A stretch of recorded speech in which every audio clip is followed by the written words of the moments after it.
So do you get feelings about a place, a person, or thing? Do you pick up the emotions of other people? Do you feel drained when you're around a lot of people or around certain people? Do you find it difficult to be in crowded spaces? Do you sometimes get pains in your body without any reason at all? Are you someone who is seen as having a strong gut instinct about things? Are you somebody who people naturally go to talk about their problems?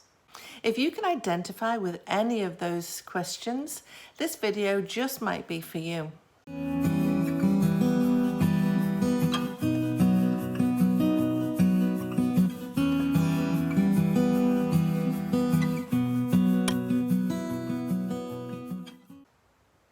Hello, I'm Dawn Kirkham, and in today's video we're going to be exploring and talking about something called Clairsentience, which is the psychic sense of feeling. We'll be exploring what it is, how it shows up in our lives, and what you can do to hone, develop, and make this ability work for you. Clairsentience, loosely translated, means clear feeling or clear sensing, and I think that it's perhaps the most prevalent psychic sense of all. I think that most people are aware that they have access to kind of feelings about places, people, or things. We've even created a non-metaphysical language for it. So things like gut instinct, spidey senses, I had a feeling in my bones, something was just off. I think we've all heard people say those things, even people that we wouldn't put into the category of psychic. So police officers, for instance, they talk about their gut instinct. What I love about clairsentience is that we all have access to subtle, non-physical information that can really help us to navigate our lives. What I don't love about clairsentience is that if we don't learn to hone and control it, it can be debilitating, particularly if you're super sensitive. For some people, being clairsentient is like riding a high-speed train, only you're not in the carriage, you're sitting on the roof. So what does it mean to be clairsentient? Well, it is basically being aware of a stream of energetic vibrations that come through our own bodies and emotions. Now, I do want to talk about terminology and dig into a little bit of the differences between somebody who is highly sensitive to those that are empathic and those who are clairsentient. Now, I'm not into labels. Labels can be misused and they can be counterproductive. We're all individuals and nothing is standard across the diversity of people.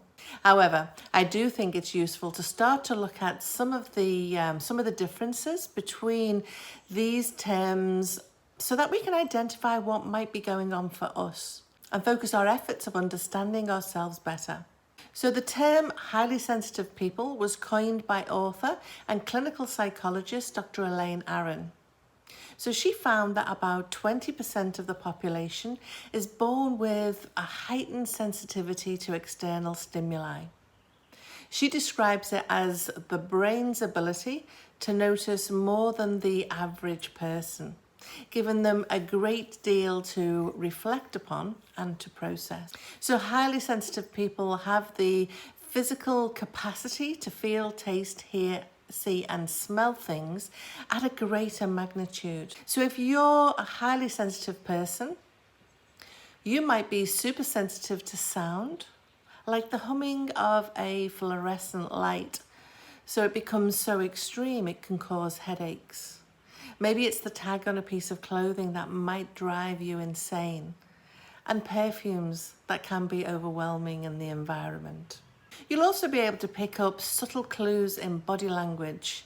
So tone, facial expressions, body movements, they'll all provide you with data about what's going on for that person. You pick these up and you interpret the clues without having any conscious knowledge that you're doing it. For the highly sensitive person, their heightened abilities are all based on an innate biological sensory survival trait, which exists in hundreds of species. So if you think you might be a highly sensitive person, check out the book by Dr. Aaron, The Highly Sensitive Person, How to Thrive When the World Overwhelms You. And I'll link the book below in the description. So now let's look at empaths. So an empath has the ability to feel the emotions of those around them, not only people, but animals and even plants. Empaths absorb the emotional energy of others and they take it on as their own, causing them to experience exactly the same emotional effects in their own bodies. So it's different than a highly sensitive person, as an empath will physically absorb the emotional energy and they'll feel exactly what the other person is feeling, even to the extent of not being able to distinguish between their own and others' feelings. Sound familiar? On the other hand, clairsentient people are highly sensitive to the feelings and emotions of others and can feel these exactly the same within their bodies like empath.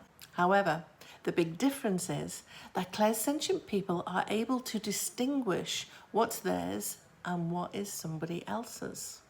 So remember, clairsentient means clear sensing. So people who are clairsentient are able to make clear sense of the information within the energy around them.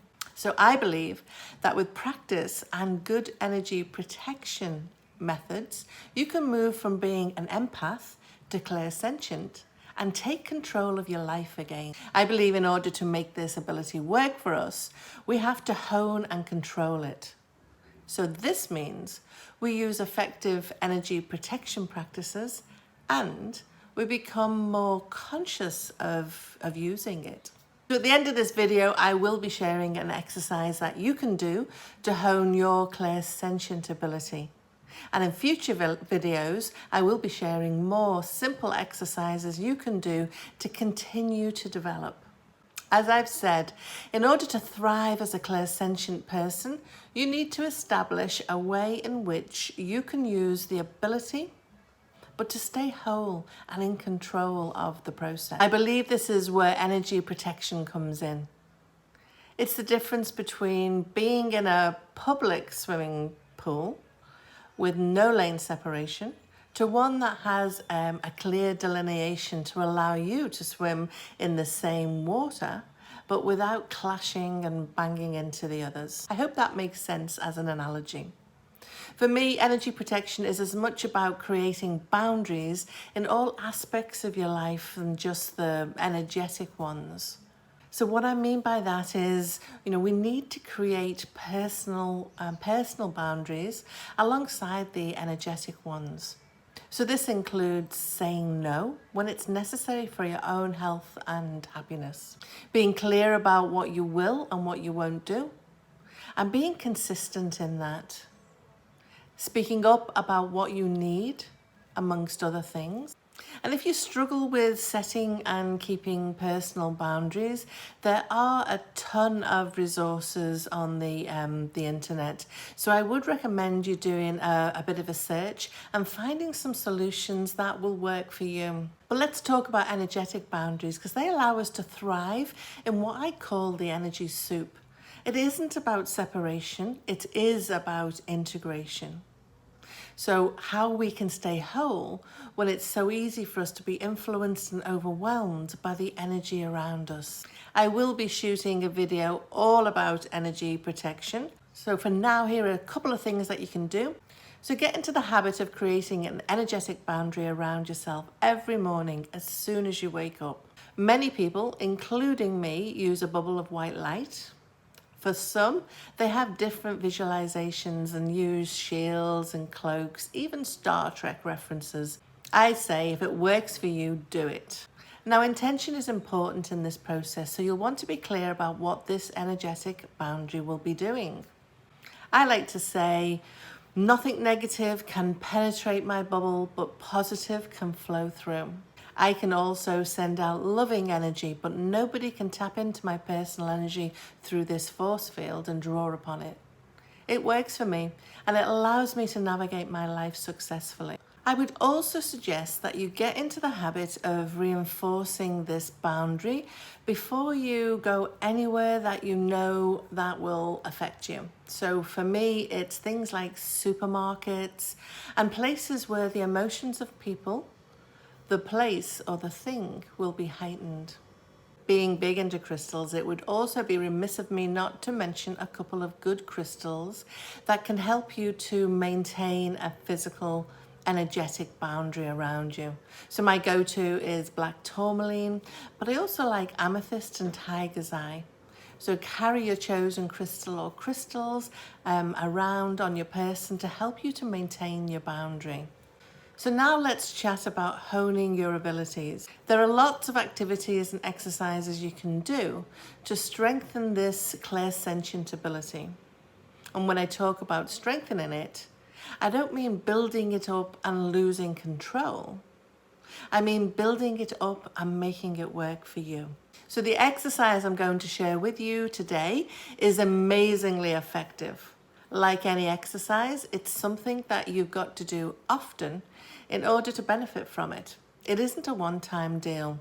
So I want you to get into the habit of doing this.